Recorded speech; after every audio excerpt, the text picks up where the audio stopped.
हाय दोस्तों, कैसे हैं आप लोग। चलिए तो हम आज का डिस्कशन चालू करें। सबसे पहले आई विश आप लोगों का जीएसटी और कॉस्ट जितना जितना मैंने लेक्चर्स अपलोड किए वो सब कवर हो गया होगा।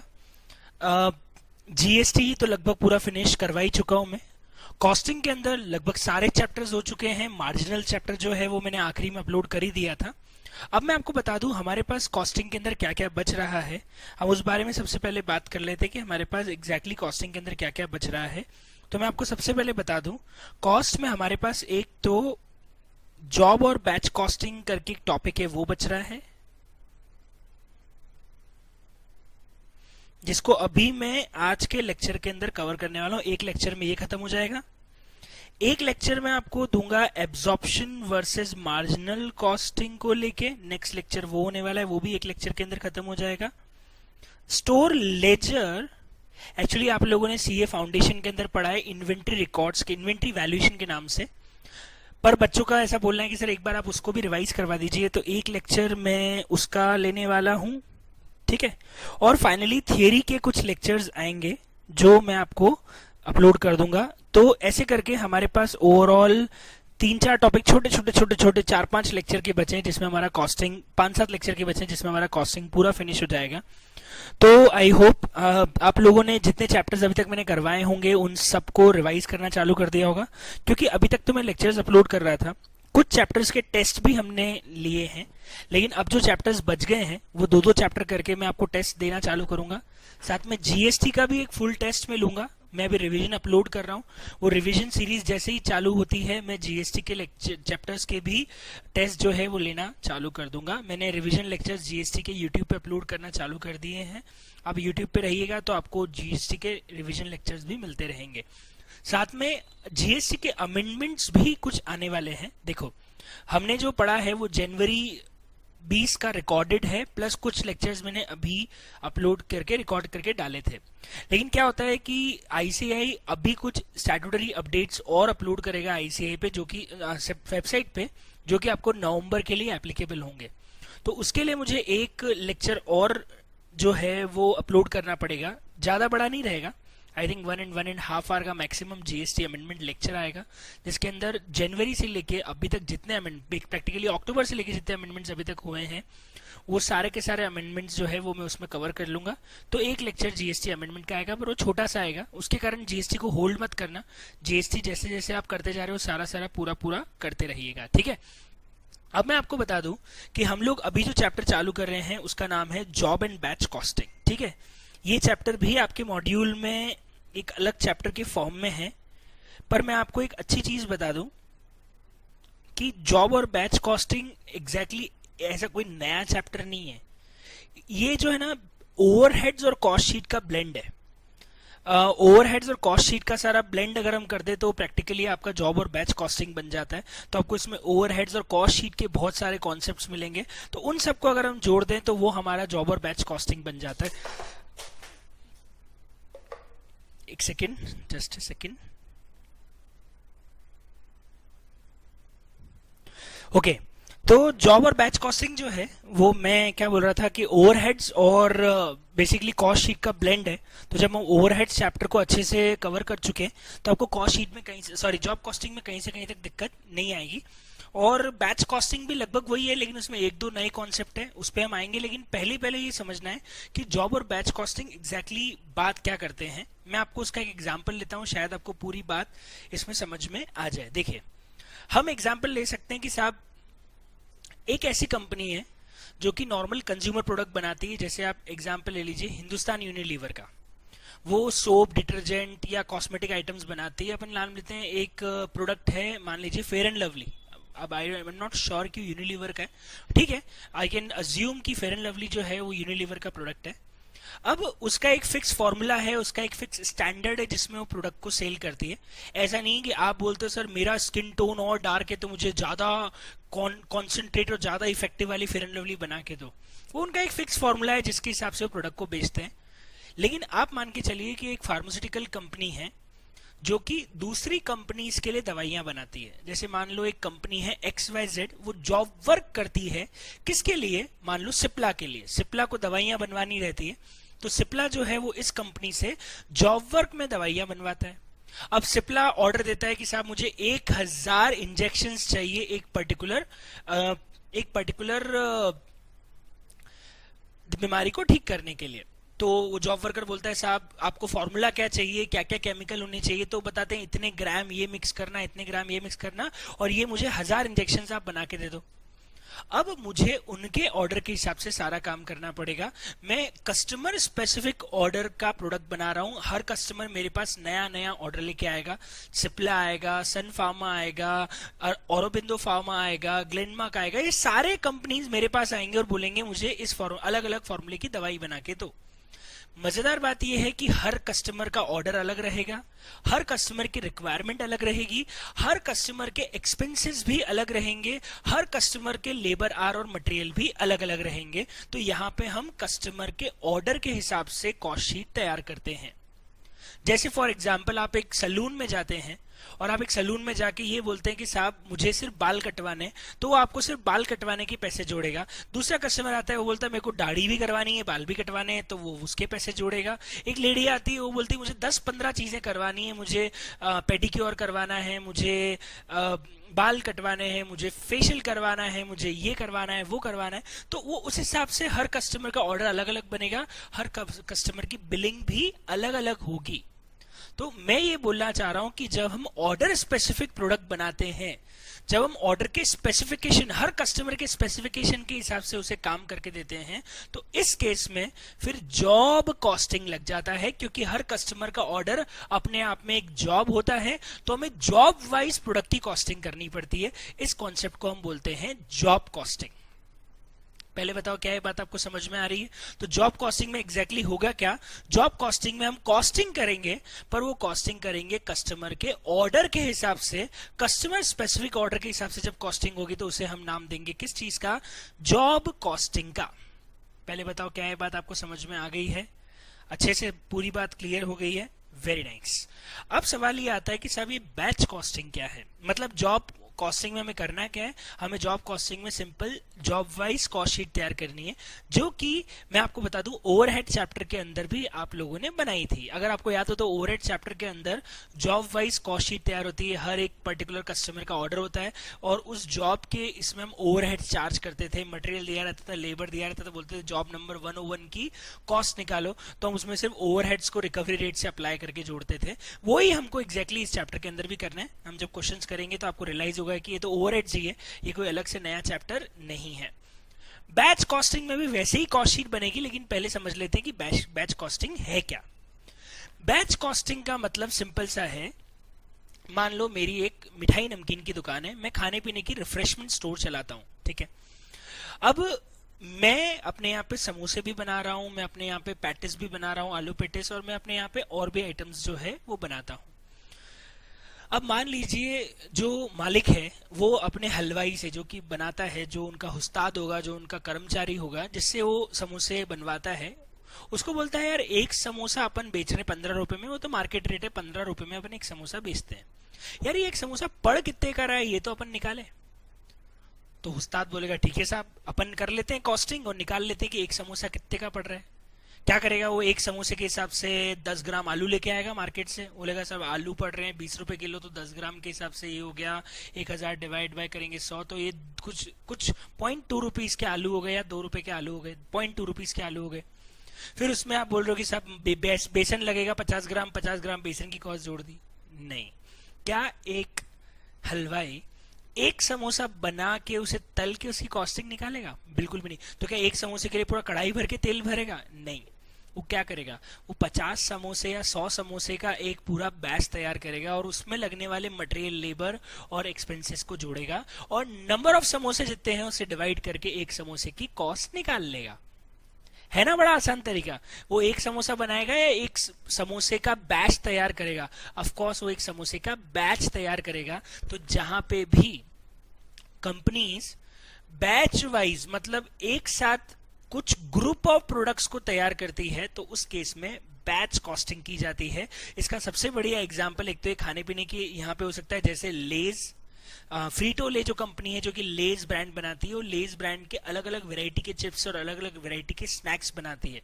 ट्रायंगल्स आते हैं, मैड एंगल्स आते हैं, या फिर डोरिटोज आते हैं, नाचोज आते हैं, चिप्स आते हैं, पोटैटो चिप्स आते हैं, और भी बहुत सारी चीजें लेज तैयार करती है। तो वो क्या करता है, एक पर्टिकुलर तरह के प्रोडक्ट का बैच तैयार करते हैं। बोले साहब आज 4 अलग अलग बैच बनाने, एक बैच पोटैटो चिप्स का बनेगा, एक बैच बनेगा ट्रायंगल्स का, एक बैच बनेगा नाचोस का, एक बैच बनेगा डोरिटोस का। तो वो क्या करते हैं, वो ऑफ कोर्स फ्रायर एक ही होगा, लेकिन पहले एक बैच पूरा तैयार कर लेंगे पोटैटो चिप्स का, फिर दूसरा बैच तैयार करेंगे ट्रायंगल्स का, फिर तीसरा बैच तैयार करेंगे मैड एंगल्स का, चौथा बैच तैयार करेंगे डोरिटोस का, पांचवा बैच तैयार करेंगे नाचोस का। ऐसे बैच वाइज प्रोडक्ट तैयार होते हैं। कोई एक एक प्रोडक्ट नहीं बनता है, एक ग्रुप में होमोजीनियस प्रोडक्ट का एक पूरा ग्रुप एक बार में तैयार होता है। इसको हम बोलते हैं बैच कॉस्टिंग। एक जैसी प्रोडक्ट के एक लॉट को एक बार में बनाया जाता है, इसे क्या बोला जाएगा, इसे बोला जाता है बैच कॉस्टिंग। क्या ये बात आपको समझ में आ रही है? तो बैच कॉस्टिंग बेसिकली कब अप्लाई होता है, जब हम एक जैसे प्रोडक्ट का, एक होमोजेनियस प्रोडक्ट्स का ग्रुप जो है वो एक बार में तैयार कर रहे हैं और बहुत सारी वैरायटी के प्रोडक्ट हम बना रहे हैं, तो फिर हम बैच वाइज प्रोडक्शन करते हैं। इसको हम नाम देते हैं बैच कॉस्टिंग। अब यहाँ पे खास बात क्या है, यहाँ पे जॉब वाइज कॉस्ट शीट तैयार होती है। बेसिकली हर कस्टमर के लिए हमें एक अलग कॉस्ट शीट तैयार करनी पड़ेगी। हर कस्टमर के लिए एक अलग कॉस्ट शीट इसलिए तैयार होगी क्योंकि हम यहाँ पे एक कस्टमर को एक प्रोडक्ट मान रहे हैं। एक कस्टमर जो भी ऑर्डर लेके आएगा हमारे लिए वो एक जॉब है और हम उसकी कॉस्ट शीट तैयार करेंगे। बैच कॉस्टिंग में एक बैच की कॉस्ट शीट तैयार होती है। जैसे मान लीजिए मैंने 1000 यूनिट का बैच तैयार किया है, तो मैं उस 1000 यूनिट के बैच में कितना मटेरियल, कितना लेबर, कितने ओवरहेड्स, कितने एक्सपेंसेस, कितने खर्चे कर चुका हूं, उन सब की एक में प्रॉपर कॉस्ट शीट तैयार करके एक बैच से एक प्रोडक्ट की कॉस्ट को फाइंड आउट कर सकता हूं। मतलब मैं आपको ये बताना चाह रहा हूं कि अगर कॉस्टिंग कस्टमर वाइज की जाए, ऑर्डर वाइज की जाए, तो वो हो जाती है जॉब कॉस्टिंग, और वही कॉस्ट शीट अगर बैच वाइज तैयार की जाए तो वो कहलाती है बैच कॉस्टिंग। क्या ये बात आपको अच्छे से याद रहेगी? अब इस जॉब और बैच कॉस्टिंग में पहले तो सिंपल कॉस्ट शीट के जो क्वेश्चंस हैं हम उनको सॉल्व करते हैं। उसके बाद मैं आपको एक इंटरेस्टिंग चीज पढ़ाऊंगा जो कि बैच कॉस्टिंग के अंदर आती है, जिसके ऊपर एग्जाम में भी क्वेश्चन आया है। EBQ, इकोनॉमिक बैच क्वांटिटी का एक कॉन्सेप्ट है, वो भी हम पढ़ेंगे। लेकिन पहले हम कुछ क्वेश्चंस जो हैं वो देख लेते हैं जॉब और बैच कॉस्टिंग के। अब उसके लिए मैंने क्या किया है, मैंने एक शीट बनाई है। ये शीट जो है वो मैं आपको लेक्चर, जहां वीडियो लेक्चर अपलोड कर रहा हूं उसी के नीचे डिस्क्रिप्शन में इस शीट, इस पर्टिकुलर PDF की भी लिंक भेज दूंगा, ताकि आप ये क्वेश्चंस जो है वो डाउनलोड करके इसको सॉल्व कर सको, इसको प्रिंट निकाल सको। दूसरा, मैं आपको मॉड्यूल के भी कुछ क्वेश्चंस जो हैं, 1-2 क्वेश्चन है कुछ गिनती के मॉड्यूल में, वो भी करवा दूंगा। पर पहले हम एक काम करते हैं, पहले हम इस शीट के क्वेश्चंस चालू करते हैं। और क्वेश्चन नंबर 1 अभी मैं नहीं करवाऊंगा क्योंकि वो EBQ का कॉन्सेप्ट है जो अभी मुझे आपको बताना है। लेकिन मैं आपको क्वेश्चन नंबर 2 से चालू करवा सकता हूं। तो हम सबसे पहले एक काम करते हैं, क्वेश्चन नंबर 2 को ही पढ़ते हैं और फिर उसको सॉल्व करना स्टार्ट करते हैं। जस्ट ए सेकेंड, मैं इसकी एक कॉपी और कर लेता हूं ताकि मैं इसमें जो भी एडिटिंग करूं वो आपकी शीट को खराब नहीं करे। तो मैं इसमें, अब मेरे पास एक कॉपी और आ गई है। चले, तो सेकंड क्वेश्चन हम पढ़ना चालू करते हैं। मैं आपको बता दूं, जिन्होंने ओवरहेड चैप्टर पढ़ा है आपको पता है सेकंड क्वेश्चन को पढ़ने में बिल्कुल दिक्कत नहीं आई, क्योंकि ये ओवरहेड चैप्टर के अंदर कवर्ड है ऐसा क्वेश्चन। पर फिर भी मैं आपको इसको एक बार करवा रहा हूं क्योंकि जॉब और बैच कॉस्टिंग अपने आप में चैप्टर है। तो अगर मैं नहीं करवाऊंगा तो फिर बच्चे बाद में बोलेंगे कि सर आपने तो चैप्टर ही उड़ा दिया। तो भैया मैंने कोई चैप्टर नहीं उड़ाया है, मैं आपको ऑफकोर्स ये क्वेश्चन कराऊंगा। मेरे को एक लेक्चर रिकॉर्ड करने में कोई आलस नहीं आ रहा है। मालूम है वो ओवरहेड्स में कवर हो जाता है, लेकिन ऑफकोर्स मुझे ये चैप्टर अलग से करवाना है तो मैं करवा रहा हूँ। ठीक है, आपकी तरफ से कोई भी शिकायत नहीं होनी चाहिए। चले, तो factory uses job costing system. बहुत बढ़िया सा, फैक्ट्री ऑर्डर वाइज काम करती है। जॉब कॉस्टिंग सिस्टम कंपनी ने लगा रखा है। 2020 का डेटा दे रखा है यार, 2020 के ईयर एंड का डेटा दिया है। मतलब प्रैक्टिकली पूरे साल का एक डेटा अपने को दिया हुआ है कि साहब पूरे साल में material, labour, selling overheads, administrative overheads और फैक्ट्री ओवरहेड कितने कितने लगे हैं। अब वो क्या बोल रहे हैं, वो बोल रहे हैं कि आपको जॉब कॉस्ट शीट तैयार करनी है जिसमें prime cost, COP, cost of sales और सेल्स वैल्यू निकालनी। ठीक है साहब, हम एक सिंपल कॉस्ट शीट तो बना ही लेंगे। दूसरा, इन 1920 factory received an order for a job, it is estimated that the material required will be 480. एक जॉब का ऑर्डर आया है, जैसे मटेरियल 480 का रिक्वायर्ड है, लेबर कॉस्ट 3 लाख रुपीस की रिक्वायर्ड है. वो बोल रहे हैं, ये तो सब डायरेक्ट कॉस्ट है 480 की और 3 लाख की. डिटरमाइन करना है what should be the price of the job if the factory intends to earn the same rate of profit as on same rate of profit on the sales, assuming that the selling and distribution overhead have gone up by 15%. वो ये बोल रहे हैं कि profit जो है वो same rate of profit से हमको प्रॉफिट अर्न करना है. मतलब एक चीज है, पहले हमको यहाँ पे जो प्रॉफिट आ रहा है इसका रेट ऑफ प्रॉफिट निकालना पड़ेगा कि साहब आपका जीपी रेट कितना आ रहा है. वो बोल रहे हैं साहब की जीपी रेट तो सेम ही रहेगा, लेकिन सेलिंग खर्चे 15% बढ़ जाएंगे. ठीक है. Factory overhead is recovered on the basis of percentage of wages paid. Other overheads as a percentage of cost of production based on cost rates prevailing in the previous year. मतलब factory overhead को तो wages के base पे recover करना है, लेकिन बाकी जितने भी ओवरहेड्स हैं उन सबको उन्होंने बोला है कि कॉस्ट ऑफ प्रोडक्शन के बेस पे रिकवर करना है, जो कि प्रिवेलिंग प्रीवियस ईयर में रही होगी. ये बड़ा ही बेहतरीन क्वेश्चन है, बहुत डिफिकल्ट नहीं है, पर एक चीज अपने को क्लियर है कि साहब अपने को एक तो पूरे साल की कॉस्ट शीट दे रखी है, एक तो पूरे साल की कॉस्ट शीट अपने को दी हुई है, सारा डेटा दिया है, और फिर आपको बोल रहे हैं एक जॉब की कॉस्ट निकालो जिसमें डायरेक्ट कॉस्ट इतनी है. डायरेक्ट कॉस्ट के हिसाब से हम आपको बता रहे हैं कि ओवरहेड्स नहीं बता रहे हैं, क्योंकि ओवरहेड तो आपको निकालने हैं, इसीलिए तो हमने पूरी कॉस्ट शीट दी ताकि आप उससे ओवरहेड के रेट्स निकाल सको. आ रही बात समझ में? तो ओवरहेड्स के रेट्स निकालने हैं और फिर उसको हमारी नई जॉब कॉस्ट शीट के अंदर जो है वो आपको अप्लाई करना पड़ेगा. ये आपको पूरा का पूरा इस क्वेश्चन के अंदर एग्जैक्टली करना है.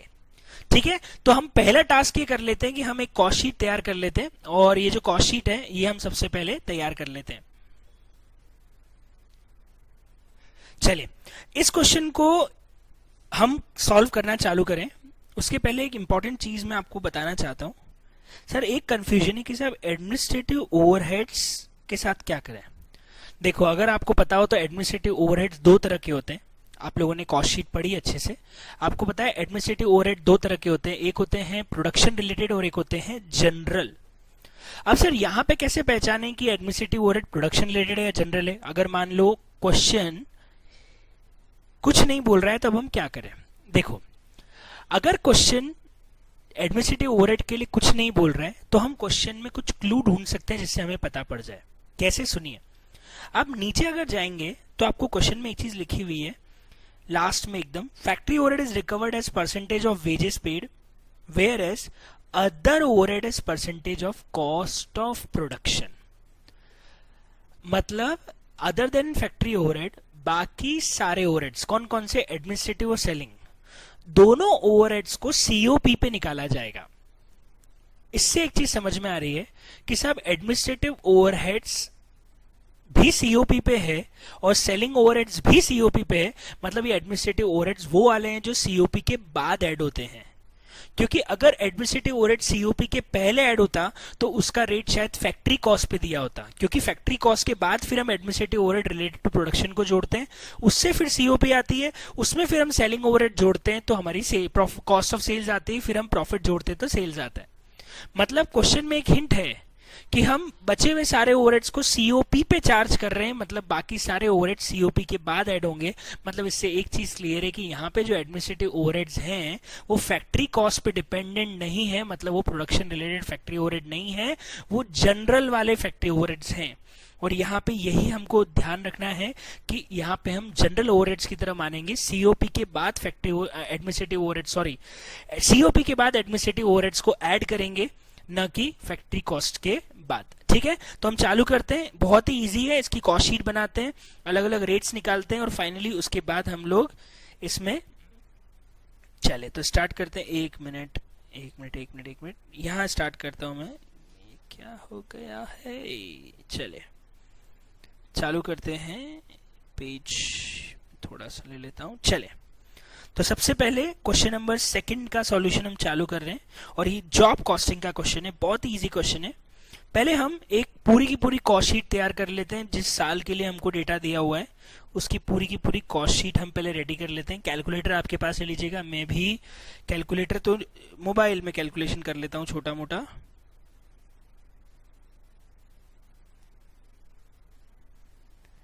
चलिए, मैंने भी कैलकुलेटर पास में ले लिया है और आपका भी है। चलिए चालू करते हैं। सबसे पहले हम बात करें तो हमारे पास कॉस्ट शीट में है raw material 18 lakh, wages 15 lakh और फिर फैक्ट्री ओवरहेड 9 लाख। मैं लिख देता हूं सबसे पहले।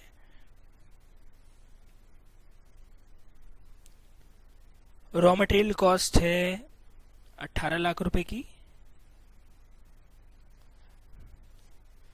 इसके बाद वेजेस हैं 15 लाख रुपए की और फैक्ट्री ओवरहेड्स हैं 9 लाख रुपए के। मैं ऊपर का पहले टोटल कर लेता हूं तो ये मेरी प्राइम कॉस्ट आ जाएगी। प्राइम कॉस्ट आ रही है 15 lakh plus 18 lakh, that is 33 lakh rupees, और मैंने इसमें 9 लाख रुपए के फैक्ट्री ओवरहेड अगर ऐड कर दिए तो मेरी फैक्ट्री कॉस्ट आ रही है 42 लाख रुपीज की।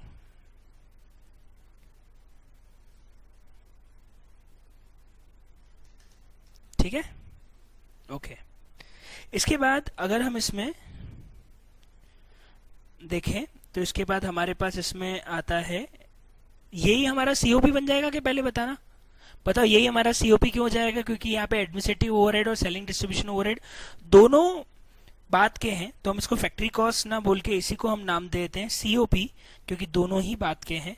अब हमको इसमें एडमिनिस्ट्रेटिव जोड़ना है, सेलिंग एंड डिस्ट्रीब्यूशन जोड़ना है, तो ये हमारा सीधे आ जाएगा सीओएस। क्या है एडमिनिस्ट्रेटिव?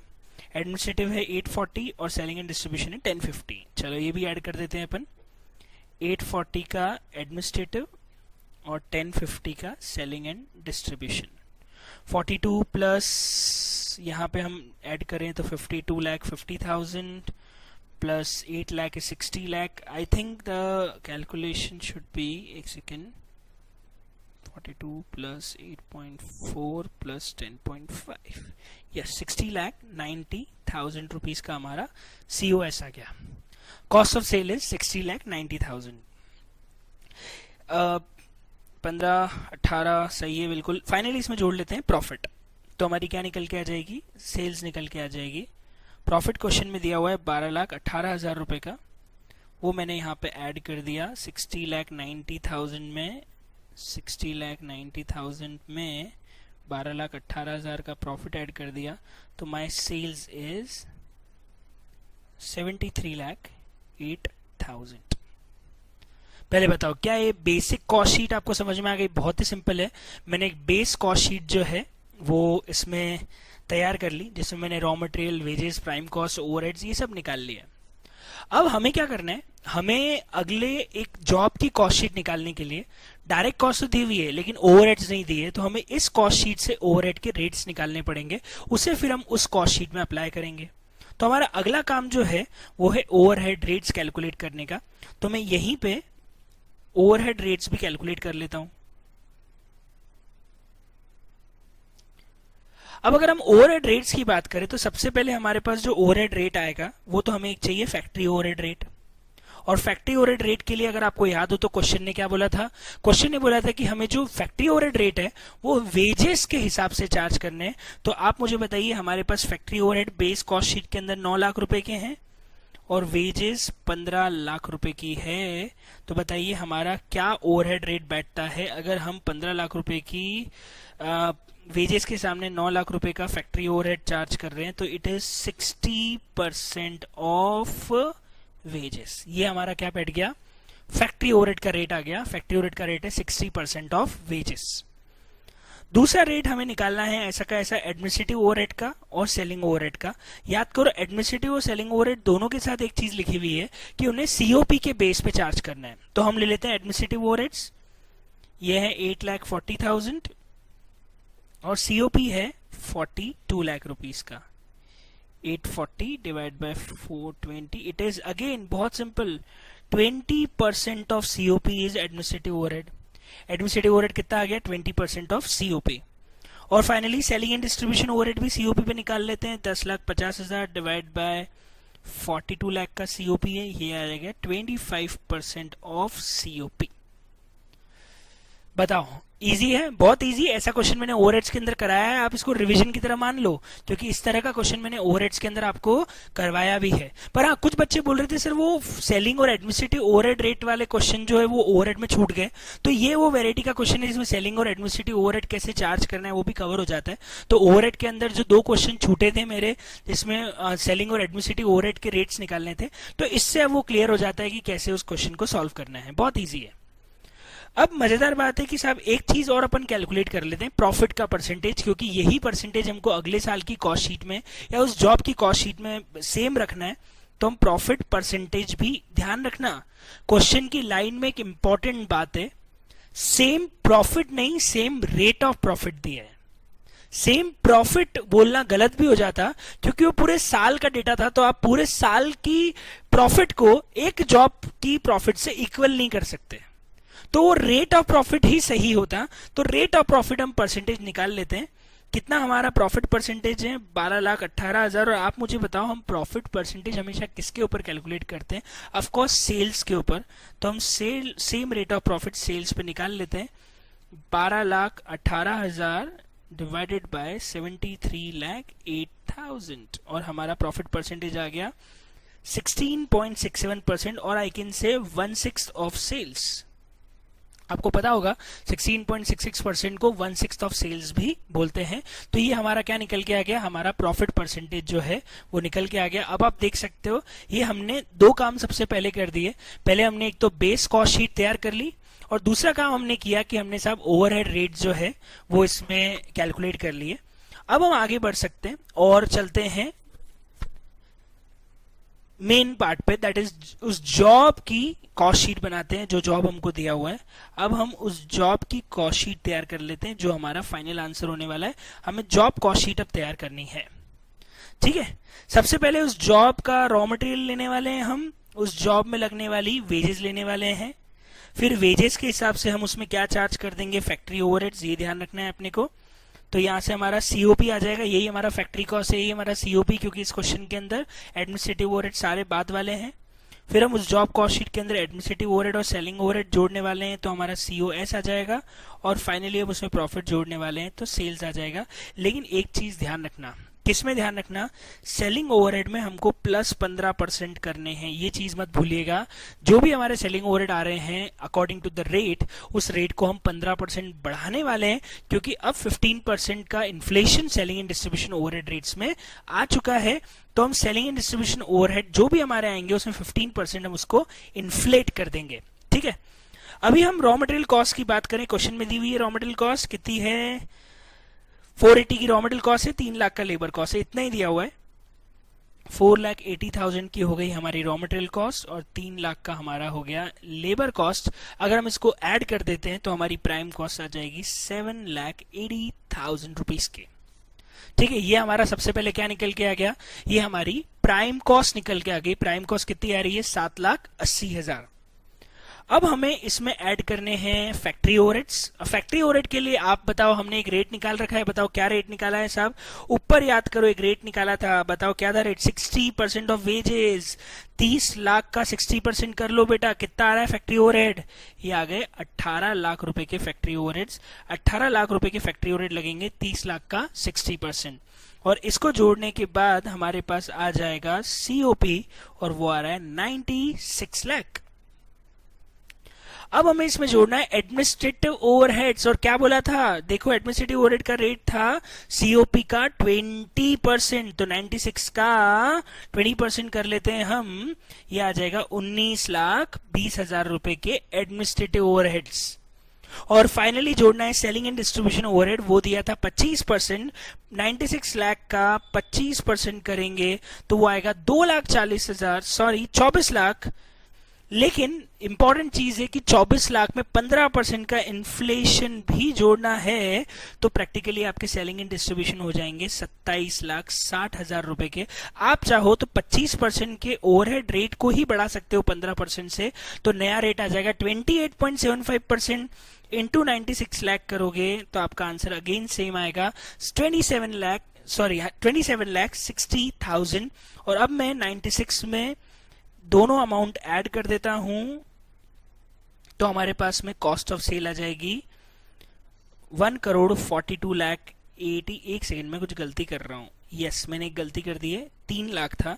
एक मिनट, यहाँ से मेरे से गलती हो गई है, 0 ज्यादा लग गए, मैं एक बार वापस कैलकुलेट कर लेता हूँ। फैक्ट्री ओवरहेड 3 लाख का 80% 60% 1,80,000 होगा, sorry it's my mistake. 780 plus 180 करेंगे हम तो हमारा 960 आएगा, ये भी ठीक है, 96 की जगह 960 कर देना। और 960 का 20% करेंगे तो ये आ जाएगा 1,92,000, ये भी ठीक है। एक मिनट वापस चेक कर लेता हूँ। 960 का COP है, उसका 20% ओवरहेड रेट था 1,92,000, और सेलिंग डिस्ट्रीब्यूशन हो जाएगा 960 का 25% प्लस 15% 2,76,000। एक जीरो कम करने का है, वो एक जीरो ज्यादा हो गया था, 2,76,000। और अगर हम इन सब का टोटल करें तो आ जाएगा 960 प्लस 192 प्लस 276, ये आ गया 14,28,000। अब याद करो उन्होंने क्या बोला था, उन्होंने बोला था प्रॉफिट परसेंटेज है 1/6 ऑफ सेल्स या 16.667%। आई थिंक अब तो कॉस्टिंग खत्म हो गया है, अब तो आपको मालूम होगा कि जब प्रॉफिट परसेंटेज सेल पे दिया जाए और हम कॉस्ट पे हैं तो हम सेल्स को 100 मान के सॉल्व कर सकते हैं। तो हम उसी से सॉल्व करते हैं, इसको 100 मान लेते हैं तो 14,28,000 एक्चुअली 83.33 के बराबर हो जाएगा। तो हमारी सेल प्राइस आ जाएगी 17,13,600। एक बार वापस ट्राई कर लेना, 14,20,000 डिवाइड बाई 83% और आपका प्रॉफिट आ जाएगा 285,600 प्लस 14,28,000 कर देते हैं तो आपका आंसर आ जाएगा 17,13,600। ये हमारी सेल्स आ गई। और यही हमें क्वेश्चन नंबर 2 के अंदर पूछा था कि सेल प्राइस फाइंड आउट करनी है, वो आ रही है 17,13,600। बताओ साहब, समझ में आ गया? बहुत ही इजी क्वेश्चन है, कोई खास बात नहीं थी। एक तरह से इसको रिवीजन मान लो कि जो मैंने ओवरहेड्स का क्वेश्चन आपको कराया था उसका रिवाइज हो गया आपका क्वेश्चन। ओवरहेड्स में आखिरी में आपको आई थिंक 33 या 34 नंबर पे क्वेश्चन मिलेगा, वो इससे बहुत हद तक मिलता जुलता है। ये क्वेश्चन मई 2020 की आरटीपी के अंदर था। मैंने ये जो जॉब एंड बैच कॉस्टिंग के जितने भी शीट्स आपको दिए वो बेसिकली आरटीपी और पास्ट एग्जामिनेशन क्वेश्चंस को इंक्लूड करके दिए, ताकि आप इतना भी कर लो तो काफी है। रिवीजन टेस्ट पेपर्स के क्वेश्चंस हैं ये। तो ये जो शीट में ये जो क्वेश्चन मैंने आपको करवाया है, ये क्वेश्चन मई 2020 की आरटीपी के अंदर क्वेश्चन था, जिसमें आपको ओवरहेड्स का और जॉब कॉस्टिंग का कॉन्सेप्ट पूरा का पूरा दिया हुआ है। इस क्वेश्चन के साथ आपका जॉब कॉस्टिंग और ओवरहेड्स तो रिवाइज हो ही जाता है, साथ में एडमिनिस्ट्रेटिव और सेलिंग ओवरहेड्स वाला पॉइंट भी कवर हो जाता है, जो बच्चे मुझे बोल रहे थे कि आपने सर उसके क्वेश्चंस नहीं करवाए। तो 2 क्वेश्चन आपके नोट्स के अंदर थे, वो ना करके आप ये क्वेश्चन भी कर लोगे तो वो सेलिंग और एडमिनिस्ट्रेटिव ओवरहेड वाला पॉइंट भी कवर हो जाएंगे। ये है हमारा क्वेश्चन नंबर 2। बढ़ते हैं आगे और टाइम बिल्कुल भी वेस्ट ना करके हम चलते हैं क्वेश्चन नंबर 3 पे, जो कि अगेन अमेजिंग क्वेश्चन है, इजी पर अच्छा क्वेश्चन है। पढ़ते हैं क्वेश्चन नंबर 3, जॉब कॉस्टिंग का 3rd question. Spat engineers limited undertook a plant manufacturing work for a client. ठीक है साहब, it will charge a profit markup of 20% on the full cost of the job. Total cost पे 20% का profit है, मतलब cell के ऊपर 16.6666% का प्रॉफिट है, कॉस्ट पे 20% का प्रॉफिट वो लोग चार्ज करते हैं। डायरेक्ट मटेरियल कॉस्ट जो इस पर्टिकुलर जॉब में लगी है वो है जीरो गिनना कितने हैं 1,87,00,000 और लेबर लगाए 2400 आर का 80 रुपए के पर आर के हिसाब से। ठीक है, ये तो उस पर्टिकुलर जॉब की डिटेल दे दी है, जो इस पर्टिकुलर पीरियड में एक जॉब है उसमें इतना मटेरियल और इतना लेबर लग चुका है। अब बोला गया है कि साहब बजटेड प्रोडक्शन ओवरहेड। एक मिनट, आपको बजटेड प्रोडक्शन ओवरहेड देखते ही रियलाइज हो गया कि साहब ये तो ओवरहेड रेट निकालने के लिए बेस दिया है साहब। ओवरहेड रेट होता है budgeted overhead divide by budgeted base, और हमको इस जॉब के ओवरहेड नहीं दिए, वो तो हमें ओवरहेड रेट से चार्ज करना पड़ेगा। हम जॉब से ओवरहेड एक्चुअल नहीं लेते हैं, हम जॉब से ओवरहेड की रिकवरी करते हैं ओवरहेड रेट से, और इसी के लिए हमें बजटेड प्रोडक्शन ओवरहेड दिए 48 लाख रुपीस और उनके लिए बजटेड लेबर आर दिए हैं 24,000। अगर मैं यहां से देखूं तो मेरे हिसाब से हम 48 लाख को जब 24,000 से डिवाइड करेंगे, 48 लाख डिवाइडेड बाय 24,000, तो हमारा रेट आ जाएगा 200 रुपीज पर आवर। जीरो की गलती मत करना, 48 लाख है 24,000 के लिए, तो हमारा रेट है 200 रुपीज पर आवर। ठीक है, इसके बाद बजटेड सेलिंग ओवरहेड्स भी दिए, अगेन बजट दे दिया 18 लाख रुपए का, और इनको टोटल प्रोडक्शन ओवरहेड 36 करोड़ पे कॉस्ट प्रोडक्शन पे रिकवर किया गया है। जीरो का ध्यान रखना, 18 डिवाइडेड बाय 3600 कर देते हैं तो रेट आ जाएगा, एक मिनट, 18 पूरा ले लेते हैं, जीरो की मिस्टेक आप लोग मत करना प्लीज। यस, इट्स रेट आ रही है 0.5% ऑफ सीओपी। यस, ये रेट बहुत कम है पर यही रेट है। सेलिंग ओवरहेड का रेट है 18 लाख डिवाइड बाय 36 करोड़ करेंगे तो सीओपी का 0.5%। बस अब मटेरियल कॉस्ट दे दी, लेबर कॉस्ट दे दी, उसमें लेबर कॉस्ट के हिसाब से ओवरहेड हो जाएंगे, और फिर कॉस्ट ऑफ प्रोडक्शन पे 0.5% सीओपी जोड़ देंगे तो सीओएस आ जाएगा, और उस पर 20% का प्रॉफिट जोड़ देना तो सेल प्राइस आ जाएगी। ये क्वेश्चन अब आप आराम से कर सकते हो। जो मैंने क्वेश्चन सेकंड कराया ये उसका और छोटा वर्जन का क्वेश्चन है। इस तरह के क्वेश्चन जॉब कॉस्टिंग के अंदर आते हैं। बच्चे बोलते सर आपने जॉब कॉस्टिंग नहीं करवाया, तो ये क्वेश्चन है जॉब कॉस्टिंग के अंदर, मतलब प्रैक्टिकली ओवरहेड्स ही है, अलग से कोई बहुत डिफिकल्ट कॉन्सेप्ट इसके अंदर है ही नहीं। हम आगे बढ़ते हैं और चलते हैं क्वेश्चन नंबर 4 पे। ये देखते हैं इस क्वेश्चन के अंदर क्या खास बात है। A company has been asked to quote for a job. The company aims to make a net profit of 30% on sales. The estimated cost for the job is as follows. आपको सबसे पहले बोला हुआ है कि साहब कंपनी ने बोला है कि साहब आप कोटेशन दो जॉब के लिए। कंपनी का प्रॉफिट है सेल्स पे 30% कमाने का, सेल्स पे 30% है। अगर हम कॉस्ट निकालेंगे तो सेल को 100 मान के कॉस्ट को 70 के बराबर करके रख सकते हैं, तो आपका आंसर एक बार में आ जाएगा। The estimated cost for the job is as follows. Cost job की दी है, मटेरियल लग रहा है साहब 10 kg 10 रुपए के हिसाब से मतलब 100 रुपए का, लेबर लग रहा है 20 5 रुपए के हिसाब से मतलब 100 रुपए का। वेरिएबल प्रोडक्शन ओवरहेड भी लग रहे हैं 2 रुपए पर लेबर आवर के हिसाब से जोड़े तो साहब 20 लेबर आवर है, 2 रुपए के हिसाब से वेरिएबल ओवरहेड हो जाएंगे इसमें 40 रुपीज के। बहुत इजी। फिक्स ओवरहेड का बजट दिया है 1 लाख का और उसे लेबर आवर के हिसाब से रिकवर करना है, और लेबर आवर का बजट दिया है 10,000 का। बताओ ये क्वेश्चन अलग है कि सेम हो गया? अगेन हम 1 लाख के ओवरहेड को 10,000 से रिकवर करेंगे तो एक लेबर आवर के 10 रुपए फिक्स लेने हैं, तो मैं फिक्स ओवरहेड भी जोड़ ही देता हूं। कितने लेबर आवर हमारे जॉब में यूज हुए? 20 इंटू 1 का रेट 10 रुपए, तो कितना हो जाएगा? 200 रुपए। और वो बोल रहे हैं कि सब selling and distribution overhead recover हुआ है 50 रुपए एक जॉब से, मतलब सिंपल एक जॉब में 50 रुपए जोड़ देने के, तो सेलिंग एंड डिस्ट्रीब्यूशन ओवरहेड भी मैंने 50 रुपए ऐड कर दिए। लो साहब, इस क्वेश्चन ने बचा क्या? 100 रुपए का मटेरियल, 100 रुपए का लेबर, 200 तो ये हो गए, 40 रुपए के ओवरहेड 240, 200 रुपए के फिक्स ओवरहेड हो गए, ये हो गया 440, 440 में 50 रुपए और जोड़ दिया 490, और 490 के बाद इसको सेल्स निकालने के लिए प्रॉफिट रखना है, तो सेल्स आ जाएगी, प्रॉफिट रखना है 100, 30 और 70, 490 डिवाइड बाय 70 करके क्वेश्चन खत्म कर देता हूं। 490 डिवाइड बाय 70 इंटू 100 करेंगे, 490 डिवाइड बाय 70 इंटू 100 करेंगे तो आपकी सेल्स आ जाएगी 700 रुपए की, और 210 रुपए का आपका प्रॉफिट हो जाएगा। हो गया साहब क्वेश्चन नंबर 4 कंप्लीट। इतना इजी क्वेश्चन था, ये भी आपके आरटीपी के अंदर दिया हुआ है। अगर आपको इनके सॉल्यूशंस चाहिए तो आप हर साल की आरटीपी में देखिएगा, आपको मई 20 से लेके पीछे पीछे जाते जाएंगे तो आपको सारे के सारे क्वेश्चन के सॉल्यूशन वहां पे मिल जाएंगे, पर मेरे हिसाब से सॉल्यूशन की जरूरत है ही नहीं ऐसे क्वेश्चन के अंदर। बहुत ही आसान क्वेश्चन, ये भी खत्म होता है। अब हमारे पास मेनली 2 क्वेश्चन बचते हैं, एक है क्वेश्चन नंबर 1 और दूसरा है क्वेश्चन नंबर 5, और ये दोनों क्वेश्चन बैच कॉस्टिंग से रिलेटेड हैं। तो अब हम चालू करते हैं बैच कॉस्टिंग के कॉन्सेप्ट पे, और मैं आपको बता दूं बैच कॉस्टिंग समझने के लिए आपको सबसे पहले एक चीज समझनी पड़ेगी, और वो क्या है? बैच कॉस्टिंग में एक तरह की कॉस्ट नई पैदा होती है और उसको बोलते हैं सेटअप कॉस्ट। अब आप बोलेंगे सर कि सर ये सेटअप कॉस्ट क्या है? सेटअप कॉस्ट का मतलब है कि जब आप एक बैच से दूसरी बैच बनाते हो, जैसे मान लो मैं पहले पोटैटो चिप्स की बैच तैयार कर रहा हूं और फिर मैं उसमें डोरिटोस की बैच तैयार कर रहा हूं, एक ही फ्रायर है मेरे पास, उसमें पहले मैं पोटैटो चिप्स बनाता हूं और उसके बाद में उसमें डोरिटोस बनाता हूं।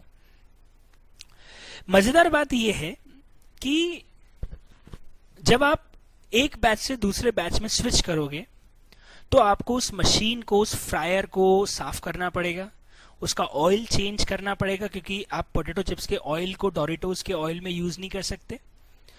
तीसरा, आपको उसके कुछ पार्ट्स को डिसअसेंबल करके नए पार्ट्स लगाने पड़ेंगे, क्योंकि जो पोटैटो चिप्स का शेप की कटिंग है और डोरिटोस का जो शेप है उसमें डिफरेंस है। मतलब आपको बेसिकली कुछ डिसअसेंबलिंग और कुछ cleaning in between two batch करनी पड़ेगी।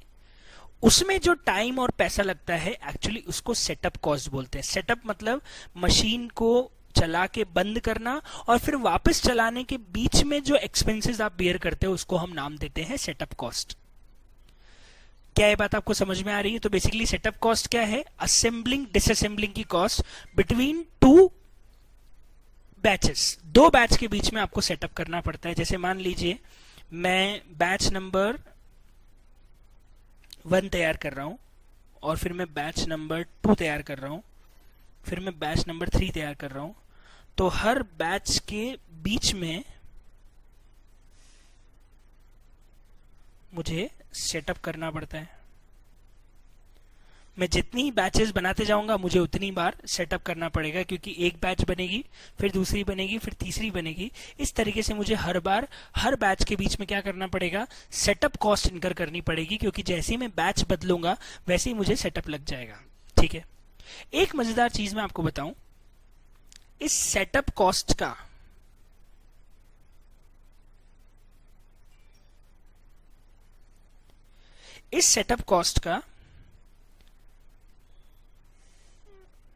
बैच के साइज से कोई कनेक्शन नहीं है। क्या बोल रहे हो सर आप? मैं आपको समझाता हूं। मैं ये बताना चाह रहा हूं कि आप एक बैच में 1000 यूनिट बनाओ, 100 बनाओ या 10 बनाओ, आप एक बैच में 100 किलो चिप्स तैयार करो या 50 किलो चिप्स तैयार करो या 10 किलो चिप्स तैयार करो, आपको सेटअप करने में तो उतना ही खर्चा आएगा। अरे आप मुझे बताओ, मान लीजिए आपके फादर हैं और आपके फादर को पता है हर बार जब भी वो गाड़ी चलाते हैं उनको बार बार गाड़ी धोने की आदत है। जितनी बार वो गाड़ी निकालते हैं उतनी बार गाड़ी धो के निकालते हैं। होते हैं। अब हमारे जो फादर मदर होते हैं उनको कई सारी ऐसी आदतें होती है जिनको हमको अच्छा नहीं लगता है, लेकिन उनको वो आदतें हैं। जैसे फॉर एग्जाम्पल मेरे फादर हैं, उनको ये चाहिए कि हर बार जब भी वो बाहर गाड़ी निकालें तो उनकी गाड़ी एकदम धुलनी चाहिए, साफ होनी चाहिए। ठीक है। अब मुझे बताओ कि साहब एक आदमी है जो एक बार गाड़ी धोने के 50 रुपए लेता है। अब मेरे पापा एक बार गाड़ी धुलवा के बाहर ले जाते हैं। अब उसमें वो 10 किलोमीटर चलाए, 30 चलाए, 100 चलाए, 1000 चलाए, 2000 चलाए या 5000 किलोमीटर चलाए, नेक्स्ट बार गाड़ी कब धुलेगी? जब पापा आएंगे, गाड़ी रखेंगे और वापस ले जाएंगे, तो वो गाड़ी धोने वाला गाड़ी धोएगा, उसके बाद पापा लेके जाएंगे। तो मेरा बोलने का सेंस ये है कि आपकी जो सेटअप कॉस्ट है उसका नंबर ऑफ यूनिट से कोई कनेक्शन नहीं कि आप एक बार में कितनी बना रहे हो। आप एक बार में 10 बनाओ, 20 बनाओ, 40 बनाओ, 50 बनाओ, 100 बनाओ, 1000 बनाओ, सेटअप कॉस्ट उतनी की उतनी लगनी है। क्या ये बात आपको समझ में आ रही है? आप समझो कि मैं 100 किलो चिप्स एक बार में बनाऊं या 50 किलो चिप्स एक बार में बनाऊं। अगर मैंने 50 किलो चिप्स बना के डोरिटोस का बैच बनाना है तो मुझे साफ सफाई और क्लीनिंग करनी पड़ेगी उतनी की उतनी। अगर मैं 100 किलो चिप्स बना के भी अगर डोरिटोस का बैच बनाऊंगा तो मुझे साफ सफाई, क्लीनिंग और पार्ट्स असेंबलिंग डिसअसेंबलिंग तो उतना का उतना करना पड़ेगा। मतलब एक मजेदार बात यह है कि बैच साइज का नंबर ऑफ सेटअप से कोई कनेक्शन नहीं है। अगर मैं मान लो एक बैच में 100 का लॉट साइज रखता हूं, मतलब एक बार में 100 यूनिट बनाता हूं एक बैच में, ठीक है, और मुझे 700 यूनिट का ऑर्डर आ गया, तो मुझे बताओ मेरे को कितनी बार सेटअप करने पड़ेंगे? आप मुझे बताओ मुझे कितनी बार सेटअप करने पड़ेंगे? मेरे हिसाब से 7 बार। 7 बार क्यों? क्योंकि मुझे 7 लॉट्स बनाने पड़ेंगे, क्योंकि एक बैच में मैं 100 यूनिट्स अगर बना रहा हूं तो मुझे 700 यूनिट बनाने के लिए 7 बार सेटअप करना पड़ेगा, क्योंकि मैं 100 का बैच बनाऊंगा, फिर 100 का बनाऊंगा, फिर 100 का बनाऊंगा, फिर 100 का बनाऊंगा, क्योंकि मेरा एक बार का बैच साइज जो है वो 100 यूनिट का है। ठीक है। अगर इसी सिचुएशन में मुझे 915 यूनिट का ऑर्डर आ जाए तो आप मुझे बताओ आपको सेटअप कितनी बार करना पड़ेगा? 8 बार, 9 बार कि 10 बार? ऑफ कोर्स आपको सेटअप करना पड़ेगा 10 बार। क्यों? क्योंकि जैसे ही आप 15 यूनिट और बनाने जाओगे, चाहे आपका अगला लॉट साइज 15 का ही रहा हो, आपको सेटअप तो पूरा करना पड़ेगा ना, क्योंकि आप एक बैच में 100 यूनिट ही बना सकते हो। तो आपने पहली बैच में 100 बनाई, दूसरे में 100 बनाई, तीसरे में 100 बनाई, 9 बैच तक 100 बनाते गए। लेकिन जैसे ही अगला बैच तैयार होगा, अब आपको उस 15 यूनिट के लिए भी पूरा सेटअप करना पड़ेगा। मतलब आपका सेटअप 9 नहीं, कितनी बार हो गया? 10 बार हो गया। मतलब एक चीज आपको समझ में आ रही है कि आपका लॉट साइज चाहे कितना भी कम हो जाए, कितना भी बढ़ जाए, आपकी सेटअप कॉस्ट तो उतनी की उतनी लगेगी। पर सेटअप आपकी कॉस्ट कम होने वाली नहीं है। मतलब एक चीज आप अच्छे से जॉट डाउन कर लीजिएगा, वो ये है कि सेटअप कॉस्ट का लॉट साइज के साथ कोई कनेक्शन नहीं है। चाहे आप लॉट साइज 100 रखो, चाहे आप लॉट साइज 500 रखो, चाहे आप लॉट साइज 1000 रखो, आपको सेटअप तो उतने के उतने करने पड़ेंगे। पहले बताओ, क्या ये बात आपको समझ में आ गई? अगर आपको ये बात समझ में आ गई है, ये पूरी बात अच्छे से आपके दिमाग में बैठ गई है जो मैंने अभी आपको एक्सप्लेन की, तो फिर हम हमारा जो 5th नंबर का क्वेश्चन है वो एक बार देख सकते हैं। तो चलते हैं क्वेश्चन नंबर 5 पे और देखते हैं उस क्वेश्चन के अंदर क्या खास बात लिखी हुई है। देखिए क्वेश्चन नंबर 5 पढ़ना चालू करते हैं। जस्ट ए सेकेंड, पानी वानी पी लेता हूं मैं भी, आप भी पानी वानी पी लो, फिर हम क्वेश्चन नंबर 5 पढ़ना चालू।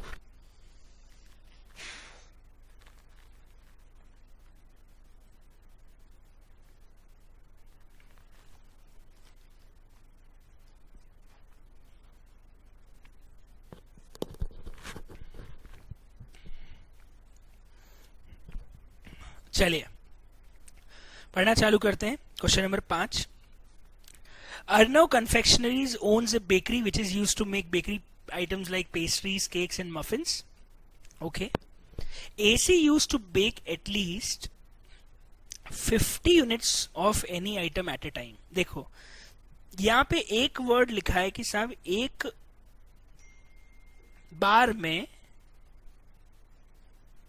50 यूनिट वो बेक करता है। अब एक चीज है यहां पे, एक वर्ड और है जो थोड़ा सा कंफ्यूज करता है, एटलीस्ट।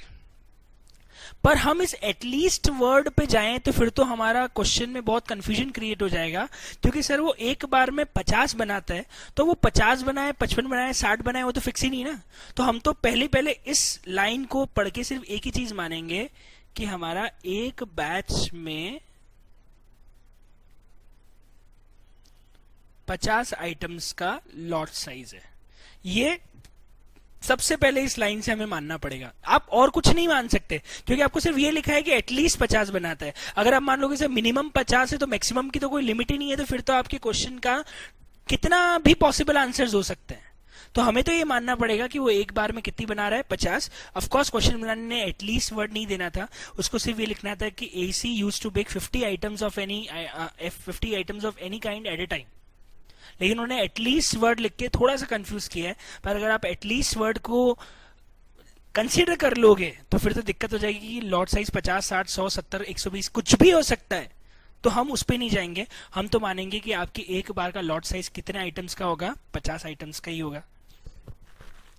अब साहब एक कस्टमर ने 600 केक का ऑर्डर दिया, 600 केक्स बनाने हैं साहब। अब मुझे बताओ, अगर मुझे 600 केक्स बनाने हैं तो मैं एक बार में कितने केक्स बना लूंगा, 50-50 करके। तो आप मुझे बताओ मुझे कितने कितने बैच बनाने पड़ेंगे 600 केक के ऑर्डर को पूरा करने के लिए?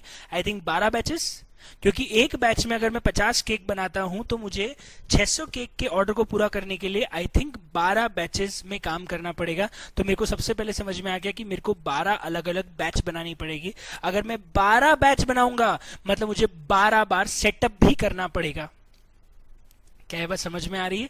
जितनी बैच बनाऊंगा उतनी बार सेटअप करना पड़ेगा। तो अगर मैं 12 बैच बनाऊंगा तो मुझे 12 बार सेटअप भी करना पड़ेगा। ठीक है, अब क्वेश्चन में लिखा है कि साहब 600 केक को बनाने की, नहीं, टू प्रोसेस ए बैच। एक मिनट कंफ्यूज मत हो जाना। बच्चों को ये लगेगा कि साहब ये जो 5000 रुपए का मटेरियल है ये 600 केक का है। ये एक्चुअली 600 केक का नहीं है, ये एक बैच में लगने वाला मटेरियल है। और एक बैच में आप कितने केक तैयार करोगे? 50। मतलब ये जो कॉस्ट दी हुई है ये 50 केक की है, ना कि 600 की है। तो हम ये कर सकते हैं कि पहले हम एक बैच की कॉस्ट शीट पूरी बना लें और उसको इंटू 12 कर लेंगे तो हम पूरे के पूरे 600 केक की कॉस्ट निकाल लेंगे। और क्या लिखा हुआ है नीचे, AC observes production overhead at a rate of 20% of wages. Of course वो तो वेजेस का 20% हो जाएगा। 10% is added to the total production cost for allowing selling distribution administrative cost. ठीक है साहब, COP का 10% हम सेलिंग एडमिनिस्ट्रेटिव कॉस्ट को जोड़ने के लिए भी ले लेंगे और उसे profit margin 25% of sale value चाहिए। Question not at all difficult, बस एक पॉइंट इसमें इंपॉर्टेंट है, सेटअप वाला। तो क्वेश्चन में नीचे क्या लिखा है, आपको एक तो 600 केक की प्राइस फाइंड आउट करनी है, 600 केक के लिए हम कितनी प्राइस चलेंगे, मतलब सेल्स निकालनी है 600 केक्स की। पर केक भी निकालना है, वो तो सिंपल है, टोटल निकाल के उसको डिवाइड बाय 600 कर देंगे तो एक केक की कॉस्ट और एक केक की प्राइस भी निकल के आ जाएगी। तीसरा वाला पॉइंट शानदार है, क्या लिखा है, what would be the sale price if the order is 605 cake. एक मिनट, मेरा आपसे सवाल है, क्या सेल प्राइस सेम रहेगी कि चेंज हो जाएगी? सर सेम रहनी चाहिए, केक चाहे 600 हो चाहे 605 हो, सेल प्राइस सेम रहेगी। मैं आपको बता दूं सेल प्राइस चेंज होगी। पता है क्यों? क्योंकि सेटअप कॉस्ट आपको 12 नहीं 13 बार की लग जाएगी। क्यों? क्योंकि आपको जब 605 केक बनाने हैं तो आपको 13 बैचेस में काम करना पड़ेगा, न कि 12 में, क्योंकि 50 के हिसाब से 12 बैचेस में 600 ही बन पाएगी। तो अगर आपको 605 केक बनाने हैं तो आपको बैच 12 नहीं, आपको 13 बैच लग जाएगी और इसलिए सेटअप कॉस्ट आपकी 750 एक और बार इनकर हो जाएगी, जबकि उसमें 50 केक नहीं बनेंगे, उसमें सिर्फ 5 केक बनेंगे। तो प्रैक्टिकली आपकी कॉस्ट पर यूनिट बढ़ के आएगी, ऑफकोर्स बढ़ के आएगी। बाकी सब चीजें तो इररिस्पेक्टिव ऑफ यूनिट जितनी है उतनी की उतनी लगेगी। लेकिन एक और चीज है, वेजेस के लिए भी बोला है it is irrespective of unit, मतलब अगेन ये एक बैच की लगती है तो वेजेस कॉस्ट में भी चेंज आएगा। वेजेस कॉस्ट भी इररिस्पेक्टिव ऑफ यूनिट है तो 12 नहीं 13 बैच की लगेगी। बाकी सब सेम रहेगा। वेजेस के हिसाब से ओवरहेड चेंज हो जाएगा, वो अपन कर लेंगे। COP के हिसाब से फिर बाकी सब हम सेलिंग डिस्ट्रीब्यूशन जोड़ देंगे और प्रॉफिट ऐड करेंगे। पर एक बात समझ में आ रही कि साहब यहाँ पे आंसर डिफरेंट तो आने वाला है। क्यों आने वाला है? क्योंकि साहब जब आप 605 केक बनाओगे तो आपको वेजेस और सेटअप कॉस्ट फिक्स्ड है, इररेस्पेक्टिव ऑफ यूनिट्स है, मतलब वो नंबर ऑफ बैचेस के अकॉर्डिंग लग रही है। तो नंबर ऑफ बैचेस आपकी 12 की जगह 13 हो जाएगी, तो ये दोनों कॉस्ट भी 13 बैचेस की लगेगी, जबकि यूनिट सिर्फ आपने 5 ही एक्स्ट्रा बनाई है। अरे मैं बोलता एक भी एक्स्ट्रा बनाई होती तो कॉस्ट बढ़ जाती। करें सॉल्व? चलिए इस क्वेश्चन को सॉल्व करते हैं। सबसे पहले हम क्या कर सकते हैं, सबसे पहले हम इसमें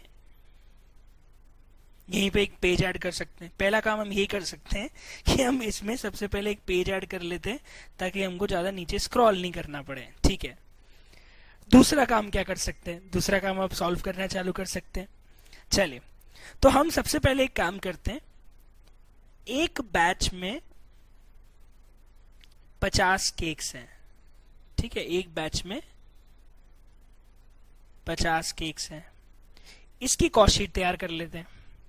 फिर हम 600 केक्स की भी कॉस्ट शीट तैयार कर लेंगे, जिसमें प्रैक्टिकली इसमें एक बैच है, इसमें 12 बैच है, और फिर हम 605 केक्स की भी कॉस्ट शीट तैयार कर लेते हैं, जिसमें 13 बैचेस में काम करना पड़ेगा। ये बहुत काम की बात है।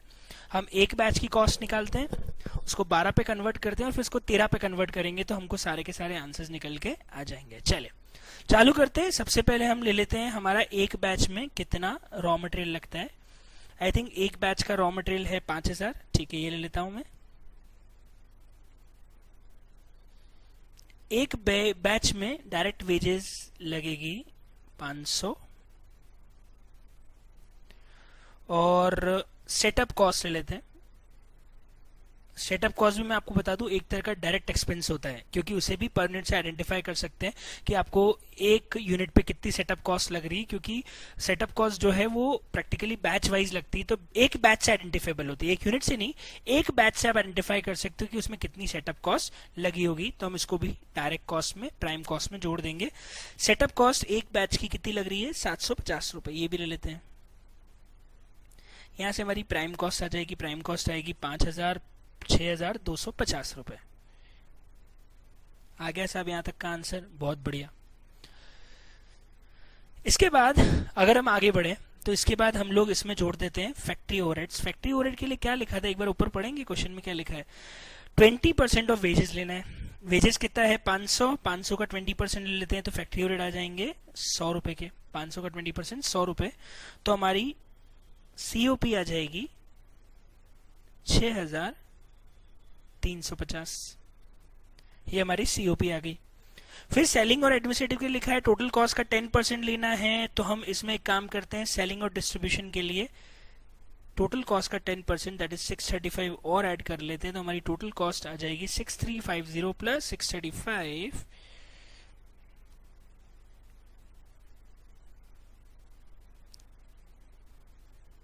It is 6985। ये आ गई हमारी एक बैच की टोटल कॉस्ट।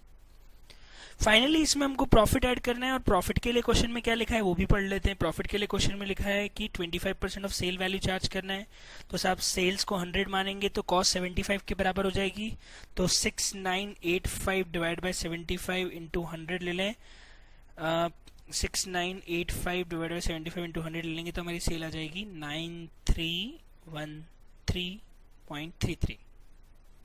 और अगर मैं कॉस्ट पर यूनिट निकालूं तो मैं 6985 डिवाइडेड बाय 50 केक्स करूंगा तो मेरी एक केक की कॉस्ट आ जाएगी 139.70, और अगर मैं सेल प्राइस पर यूनिट निकालूं तो 9313 डिवाइड बाय 50 केक्स करूंगा तो मेरी सेल प्राइस आ जाएगी 186.26। मैं सीधे भी निकाल सकता हूं 186.26 का 25% माइनस करने के बाद 46.56 अगर मैं मल्टीप्लाई माइनस कर दूं तो मेरा 139.7 का कॉस्ट पर यूनिट भी निकल के आ रहा है। ये मेरा एक बैच का मैंने टोटल कॉस्ट और पर यूनिट कॉस्ट निकाल लिया। अब मुझे कुछ नहीं करना है, इसको 12 और 13 पे कन्वर्ट करना है, इंटू 12 करूंगा और इंटू 13 करूंगा। पर ध्यान रखना मटेरियल कॉस्ट के साथ ये इररेस्पेक्टिव ऑफ यूनिट्स नहीं लिखा है, जबकि लेबर और सेटअप कॉस्ट के साथ इररेस्पेक्टिव ऑफ यूनिट लिखा है। मतलब मटेरियल कॉस्ट को हम बैचेस वाइज नहीं केक वाइज चलाएंगे, जबकि लेबर और सेटअप कॉस्ट को हम बैच वाइज चेंज करते जाएंगे, क्योंकि उसका यूनिट्स के साथ कोई कनेक्शन नहीं है। तो इंपॉर्टेंट बात है, आप ऐसा नहीं मत कर देना कि मटेरियल कॉस्ट एक बैच की 5000 लगी तो 13 बैचेस की 13 इंटू 5000 कर दूंगा। मटेरियल कॉस्ट यूनिट्स पे डिपेंड करेगी, तो मटेरियल कॉस्ट को हम केक्स वाइज शिफ्ट करेंगे, जबकि लेबर और सेटअप कॉस्ट को हम बैच वाइज शिफ्ट करेंगे। इसलिए मैंने दोनों लिख दिए। तो मटेरियल कॉस्ट 5000 की लग रही है 50 केक के लिए, तो 600 केक के लिए हो जाएगी 60000, और 605 केक के लिए हो जाएगी 60500। बहुत बढ़िया, क्योंकि इसको बैच वाइज मत चलाना, मटेरियल कॉस्ट यूनिट वाइज चलेगी, क्योंकि मटेरियल कॉस्ट का बैच के साथ कनेक्शन नहीं है। जितने केक बनेंगे मटेरियल तो उतना ही लगेगा। लेकिन लेबर बोल सकता है ना साहब, मैं एक बार ओवन चलाता हूं, उसमें आप 10 बनाओ 15 बनाओ, मेरा टाइम तो उतना का उतना लग रहा है ना। एक ओवन में 50 केक एक साथ बेक हो जाते हैं, तो मुझे तो 1 घंटा वेट ही करना पड़ेगा, 10 केक भी बने या 50 ही बने। तो इसलिए लेबर फिक्स वेजेस लेता है 500 रुपए, तो 500 इंटू 12 करूंगा तो यहां हो जाएगा 6000, 500 इंटू 13 करूंगा तो ये हो जाएगा 6500।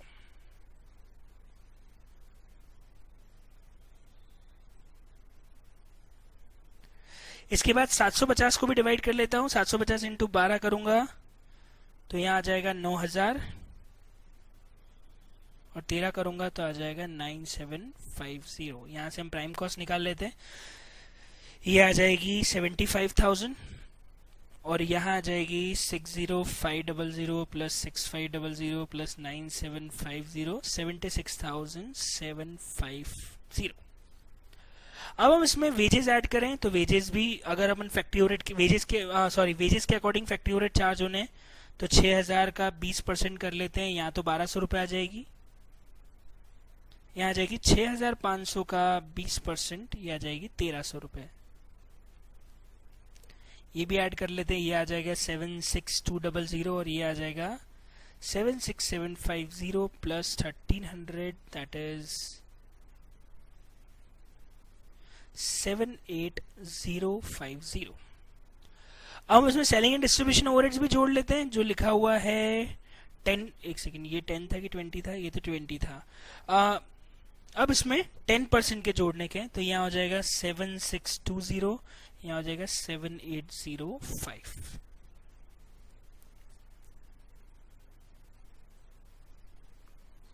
तो 76200 प्लस 7620, 83820, 78050 प्लस 7805, 85855। फाइनली अगेन इसको प्रॉफिट निकालने के लिए हम कर लेते हैं 83820 डिवाइड बाय 75 इंटू 100। यहाँ आ जाएगी सेल्स 111760 की, और 85855 डिवाइड बाय 75 इंटू 100 कर लेते हैं तो यहाँ आ जाएगी 114473। अब 111760 को डिवाइड करूंगा अगर मैं 600 केक से, तो मेरे एक केक की सेल प्राइस आ जाएगी 186.26 और कॉस्ट भी 139.70 रहेगी। आप देख सकते हैं 600 केक पे मेरी कॉस्ट पर यूनिट चेंज नहीं हुई, लेकिन जैसे ही मैं 605 केक पे जाऊंगा ऑफ कोर्स मेरी सेल प्राइस और कॉस्ट पर यूनिट चेंज हो जाएगी। अभी मैं आपको प्रूव कर देता हूं। अब आपकी सेल प्राइस आ रही है 189.211। वापस कर रहा हूं मैं 114473 divided by 605 cake, it is 189.211। और कॉस्ट निकालनी है तो 85855 डिवाइडेड बाय 605 केक करूंगा तो ये आ जाएगी 141.90। आप देख सकते हैं यहाँ पे 91। आप देख सकते हैं यहाँ पे क्या हुआ, जो मैंने आपको पहले से प्रिडिक्ट कर दिया था कि यही होने वाला है। जब 5 केक के कारण आपको पैसा पूरे 50 केक का लग रहा है, तो ऑफ कोर्स जब आप 605 केक से उस ओवरऑल कॉस्ट को डिवाइड करोगे तो आपकी कॉस्ट बढ़ के ही आनी है। उस 5 केक के चक्कर में आपकी कॉस्ट पर यूनिट बढ़ के आ गई, क्योंकि उस 5 केक के लिए आपको वेजेस और सेटअप तो पूरे 50 केक के बराबर का लग गया। तो ये है हमारा एक और क्वेश्चन, और आपको इससे पूरी बात समझ में आ गई होगी कि सेटअप कॉस्ट बैच वाइज लगती है, ना कि यूनिट्स वाइज लगती है। यही बात मैं आपको एक्सप्लेन कर रहा था और इसी चीज को मैंने प्रैक्टिकली यहाँ पे समझा भी दिया। आ गई बात समझ में। अब हमारे पास एक लास्ट क्वेश्चन बच जाता है, and that question is question number 1। पर मैं आपको एक मजेदार चीज बता दूं, क्वेश्चन नंबर 1 को करने से पहले हमें एक और नई चीज इसके अंदर पढ़नी पड़ेगी, और साहब वो क्या है, सुनना सब लोग। क्वेश्चन नंबर 1 हम पढ़े, उसके पहले एक और शानदार चीज समझने की कोशिश करते हैं, और वो कॉन्सेप्ट क्या है। आप लोगों ने कॉन्सेप्ट पढ़ा होगा EOQ। कहां पढ़ा था सर? जब क्लास चालू हुई थी, जब आपने बताया था कि साहब एक EOQ होता है, इकोनॉमिक ऑर्डर क्वांटिटी, जिसमें हम बोलते हैं कि साहब holding cost size of order के बढ़ने या कम होने से होल्डिंग और ऑर्डरिंग कैसे चलता है। याद करो, साइज ऑफ ऑर्डर ज्यादा तो होल्डिंग कॉस्ट ज्यादा, ऑर्डरिंग कॉस्ट कम। साइज ऑफ ऑर्डर कम तो होल्डिंग कॉस्ट कम लेकिन ऑर्डरिंग कॉस्ट ज्यादा।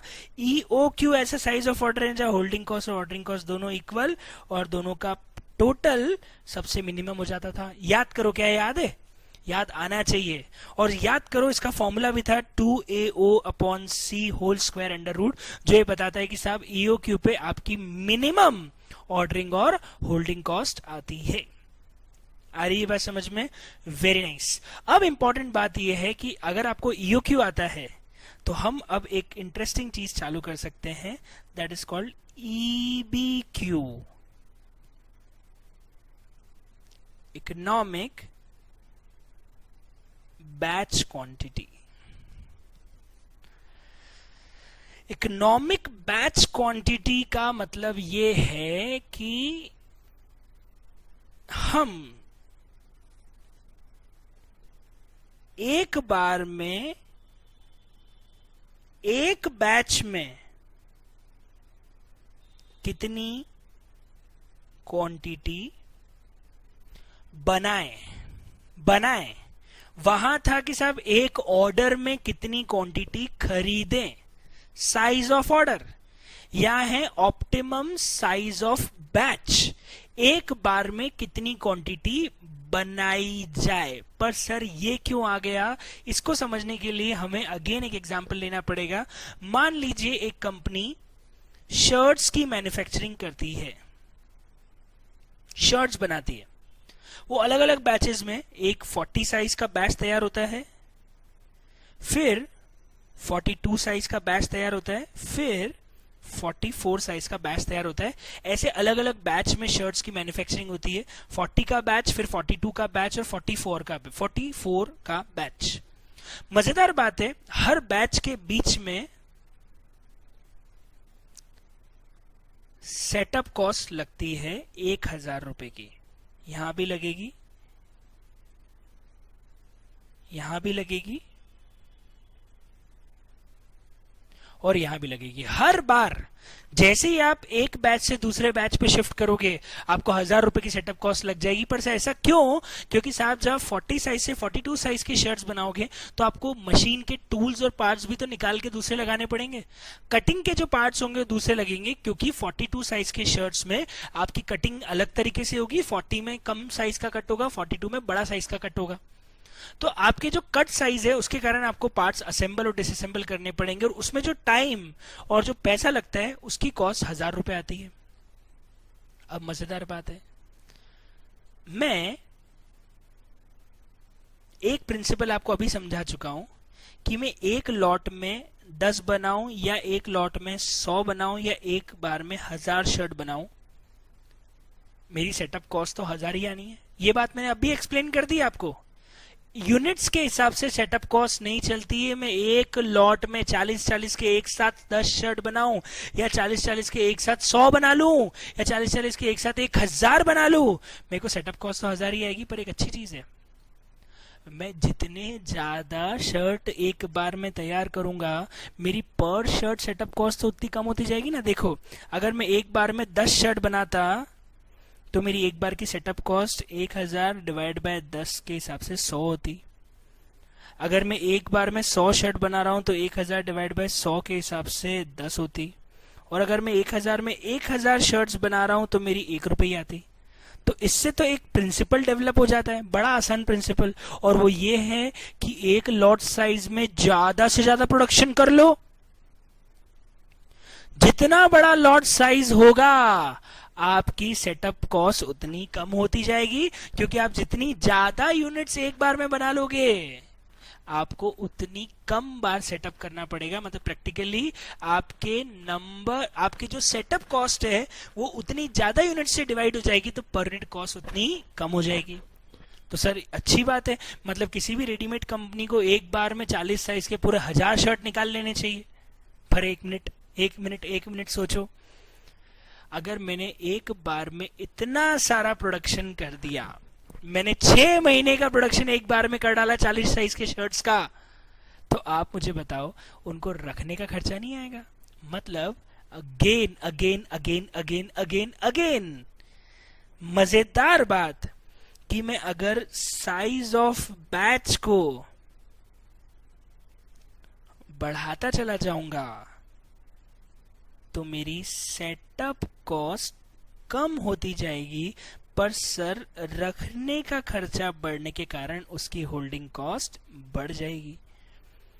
अगर मैं साइज ऑफ बैच को कम करता जाऊंगा तो ऑफ कोर्स मेरी सेटअप कॉस्ट बढ़ जाएगी, पर सर जब मैं साइज ऑफ बैच कम रखूंगा तो मेरा इन्वेंट्री कम होगा, इन्वेंट्री कम होगा तो होल्डिंग कॉस्ट बाय डिफॉल्ट कम आ जाएगी।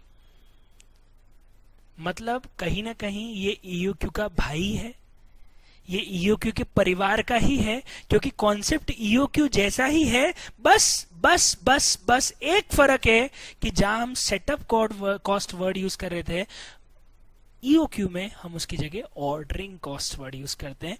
ऑर्डरिंग कॉस्ट को रिप्लेस कर दिया है सेटअप कॉस्ट ने। क्या ये बात समझ में आ रही है? और एक छोटी सी बात और, ईओक्यू में जहां पे हम annual requirement of raw material रखते थे, यहां पे हमें फिनिश गुड्स की डिमांड की बात करनी पड़ेगी। हम एनुअल डिमांड रॉ मटेरियल की नहीं लेंगे, हम एनुअल डिमांड किसकी लेंगे? फिनिश गुड्स की लेंगे। क्यों फिनिश गुड्स की लेंगे? क्योंकि हम यहाँ पे प्रोडक्शन कर रहे हैं, ना कि रॉ मटेरियल खरीद रहे हैं। हमें एक बार में कितनी प्रोडक्ट बनानी है वो फाइंड आउट कर रहे हैं, जबकि वहां पे था एक बार में कितना रॉ मटेरियल खरीदना है। तो वहां पे हम एनुअल परचेज रिक्वायरमेंट की बात कर रहे थे, यहाँ पे हम annual demand of the product की बात करेंगे। क्या बात समझ में आ रही है? तो मैं आपको बता दूं, हमारा ईबीक्यू का फॉर्मूले में थोड़ा सा बदलाव आएगा। जहां हम 2AO/C रखते थे, मैं आपको बता दूं इस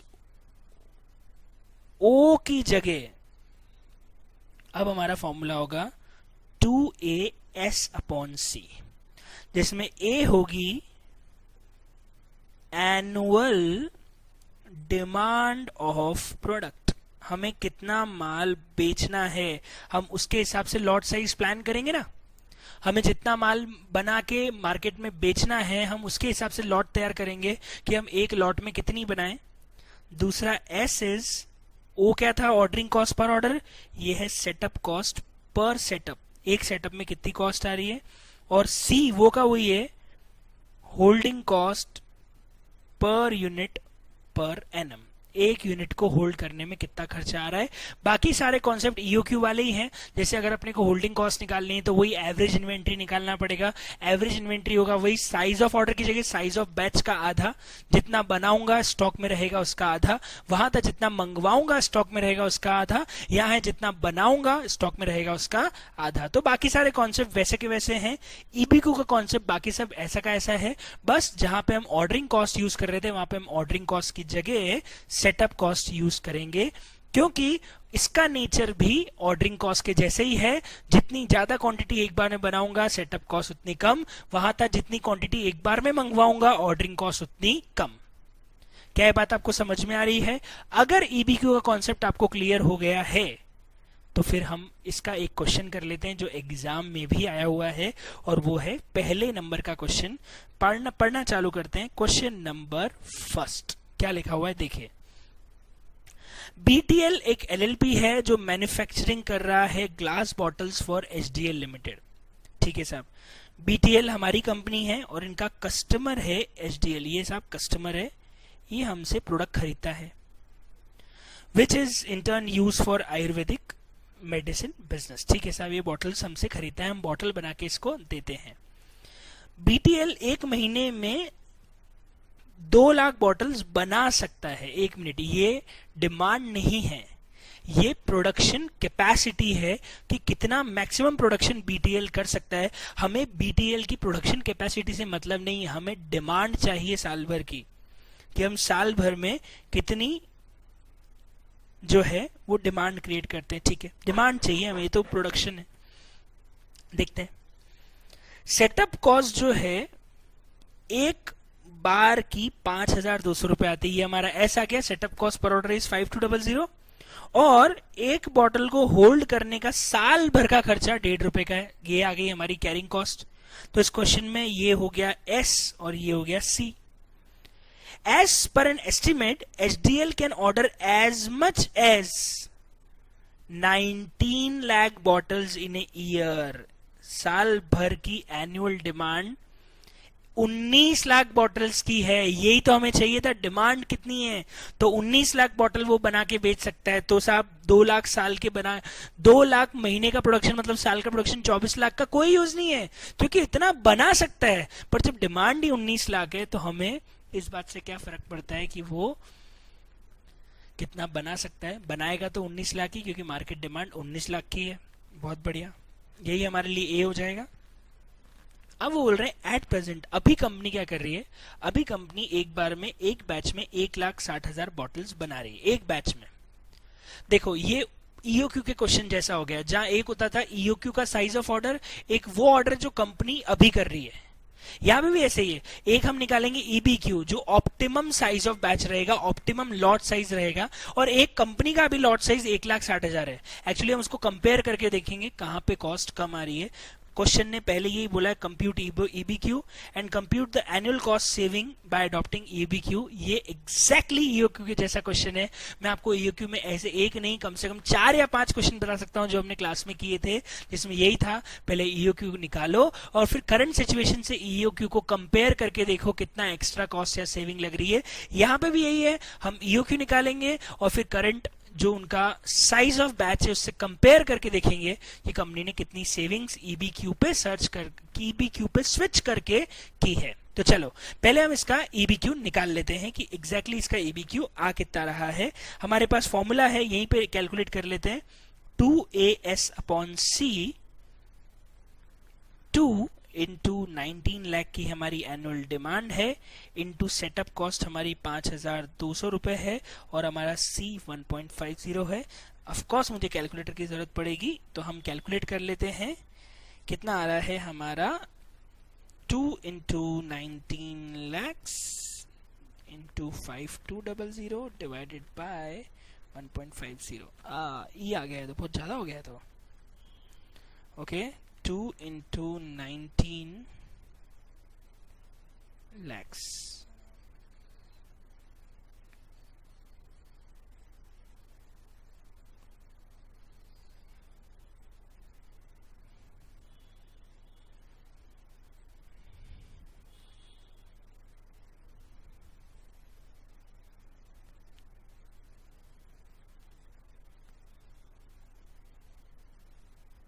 नहीं बाप, ये तो ई दिखा रहा है मेरे मोबाइल के अंदर। इतना बड़ा अमाउंट हो गया कि मोबाइल के अंदर तो ई आ गया। बाप रे, अब कैसे करूंगा कैलकुलेशन? अब कुछ जुगाड़ लगाता हूँ मेरे को। 2 इंटू 19 लाख कर लेते हैं, 38 लाख डिवाइड बाय 1.5 कर लेता हूँ, ये आ गया। और इसका रूट कहाँ से लाऊं कैलकुलेटर के अंदर? अच्छा, इसको रोटेट करना पड़ेगा। अरे बड़ी कंजूट है यार, इससे कैलकुलेटर यूज कर लेता मैं। मिल गया रूट, ये रूट आ गया 1591। ये तो मैं यहाँ रख ही देता हूँ, 1 मिनट। 159, ये सिर्फ कैलकुलेटर मोबाइल के कारण हो रहा है ना। कैलकुलेटर होता तो ये सब दिक्कत नहीं आती, पर क्या करें, अब यही है। 5200 का भी रूट निकाल लेते हैं। ये आ रहा है 72.11 इंटू 1591.64। अरे मेरे को तो कुछ गड़बड़ लग रही है। एक काम करते हैं, मैं इसका कैलकुलेशन छोड़ देता हूँ और मैं इसका आंसर मैं आपको बताता हूँ कि एग्जैक्टली क्या आ रहा है। वो आप कैलकुलेटर पे निकाल लेना। एक सेकेंड, मेरे को इसका ढूंढना पड़ेगा आंसर यार। ICAI की वेबसाइट पे मिलेगा? कहाँ मिलेगा? कौन से वाले अटेम्प्ट में आया होगा? मेरे हिसाब से नवंबर 19 में देख लेते हैं, वहीं से लिया होगा मैंने।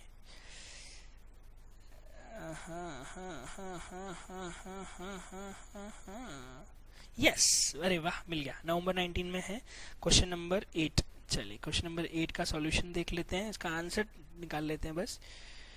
मेरा तो कुछ 1,14,000 कुछ आ रहा है मोबाइल के हिसाब से, but I am not sure. मैंने कुछ मैथमेटिक्स लगा के किया है, पर मेरे को उस पर श्योरिटी नहीं है, इसलिए मैं आंसर चेक कर रहा हूँ इसका। अरे सही था आंसर यार, मेरा कैलकुलेटर, मेरा मोबाइल बेचारा सही जवाब दे रहा था। 1,14,775 ही बेचारे मोबाइल ने निकाला था, सही था। 1,14,775 बराबर मैच हो गया। चलिए, तो हमारा जो EBQ है वो आ गया है 1,14,775। जो भी मैंने जुगाड़ लगा के निकाला था मोबाइल से वो सही था। 1,14,775, दिस इज माई EBQ। ठीक है, अब इकोनॉमिक बैच क्वांटिटी आ गई, हमारा फर्स्ट पार्ट तो हो गया। अब वो सिंपल बोल रहे हैं कि आपको बताना है कितना EBQ पे स्विच होने के कारण सेविंग हुई है। ठीक है, तो हम एक काम करते हैं, 2 टुकड़े कर लेते हैं।